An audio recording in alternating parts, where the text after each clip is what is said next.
Hi guys, mayong adlaw. So nagbaklay-baklay ko ganiha diri sa Maramag unya na isa ka bata nang utana sa ko ang kuya asa dapit ang dalan padulong sa Cagayan. So ako silang gitudloan. Unya ni anak ning bata nga sige salamat kay magbaklay magum ni padulong sa Cagayan. So mao to na curious ko. Ako silang giapas kay mautana ko unsay rason nga nang magbaklay mo sila padulong sa Cagayan. So mo ni lang ingon guys. Kailangan? Ya. Bato ko pwede, bato ko pwede, naman bilang kukuhan nito, sino pa bato. Baklay mo ulit kung kitang Cagayan. Kaya lagyan kita kaya trukuhan ba? Biyahiyon ba ya to kuan? Biyahiyon to sa bus, after lig 2 ka oras kapin, yung baklayon na ninyo, ulit kayo. Ano nawala man yung kwarta di ay? Concern ko na bago niya, natingan nila, nawa ang kwarta na magtanaw sa bagay, gusto nila. Kapila man ba to? Siyempre na to, nawa lang. Sandun mo. Sige, magbaklaya mo ito, hindi kayo ito. Wala mo yung mga kaon mo, baklaya mo, may kaon mo, lipong mo, paglalan niya.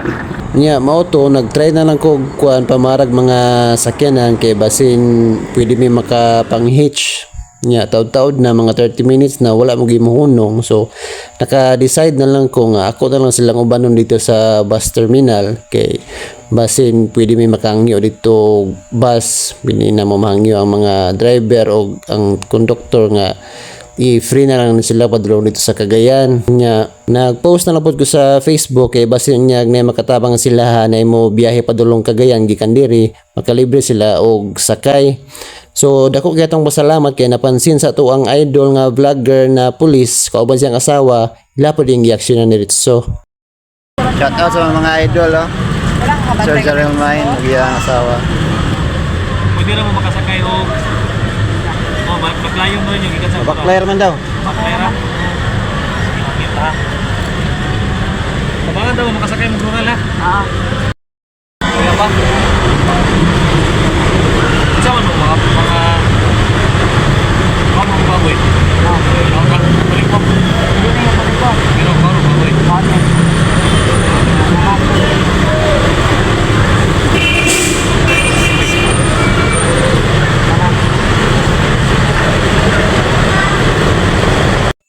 So grabe gini kabutan na itong mga idol no kay ilapag gini pakaon ng duha ayahan nila ipalarga og CDO. Pero sa wala damha na ay nanawag nga babae nagpaila og ilahang iyaan.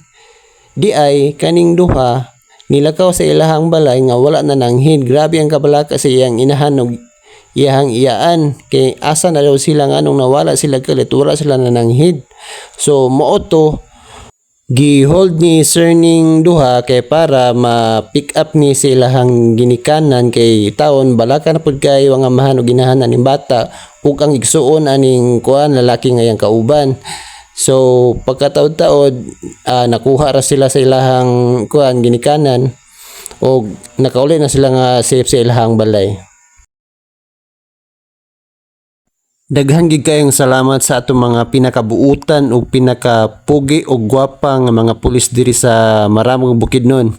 Ma'am, sir, daghan kayong salamat. God bless sa inyo ug sa inyong family.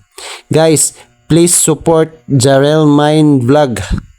Ato na silang suportahan guys, mo sila ang isa sa mga pinakabuutan ng mga pulis diri sa Bukidnon. So, moro to guys, salamat and God bless atong tanan.